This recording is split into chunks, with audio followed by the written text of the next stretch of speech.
relationship that are toxic or distracting, muna siya i-prune na sa Ginoo.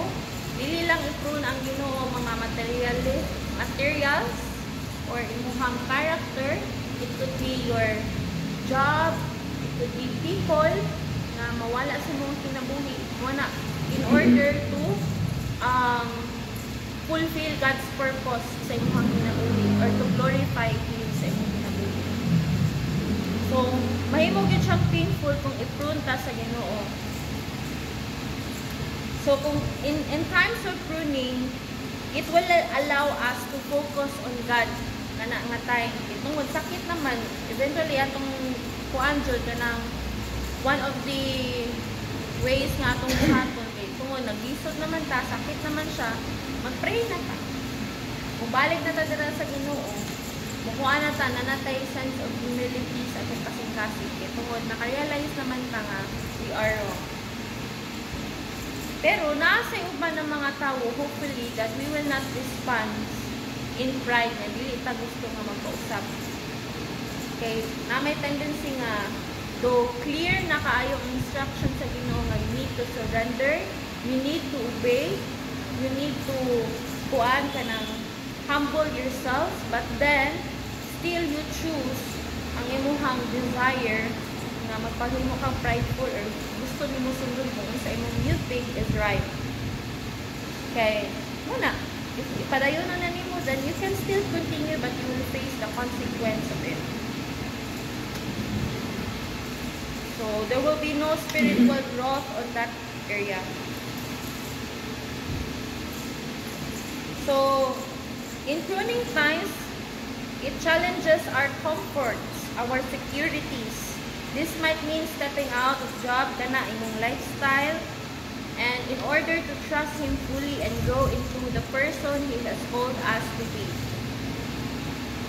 So, pruning can involve the removal of things we have come to idolize. Unsa kay mga examples that kuan kanang mahimo na to siyang idol. Di man, di ba common sa mga Katolik ilang idol kay mga statwa, pero para na to unsa kaha ang mga kuan idol sa ato mga kinabuhi na dapat siyang i-surrender. Kamo.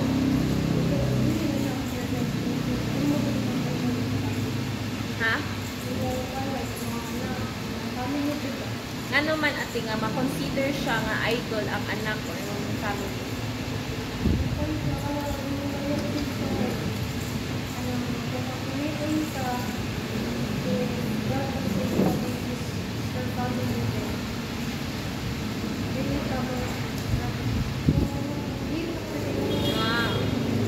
So family pwede siya nga mapatigbabaw ng pagtigugma or ng pagkuhan sa mga family rather than obeying God.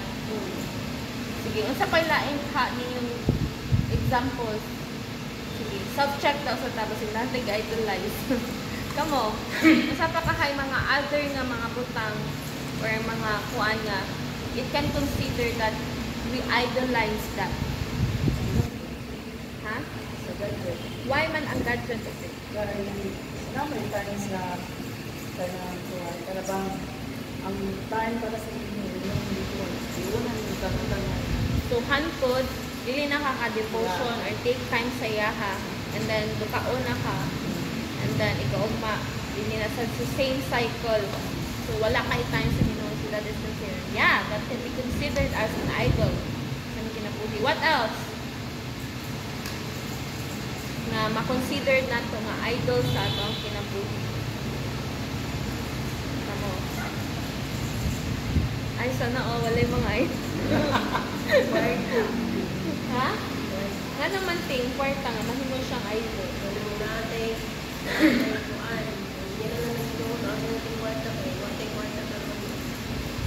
Hulman ang tight.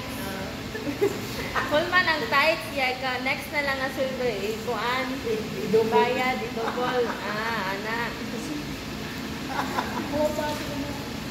Sige, unsa pa? Lang. Second. Si mga idol na to. Ikaw, Yosef. Si mga idol na to, Yosef. Wala na. Sample. Wala na? Okay. Sige, wala na. Sige, so it could be ang mga materialistic na to or success, even yung mga positions na to. Pwede na siyang mahimutang prideful na ako, licensed professional teacher dito. Mga anak, bitaw, grabe kay ka-boastful.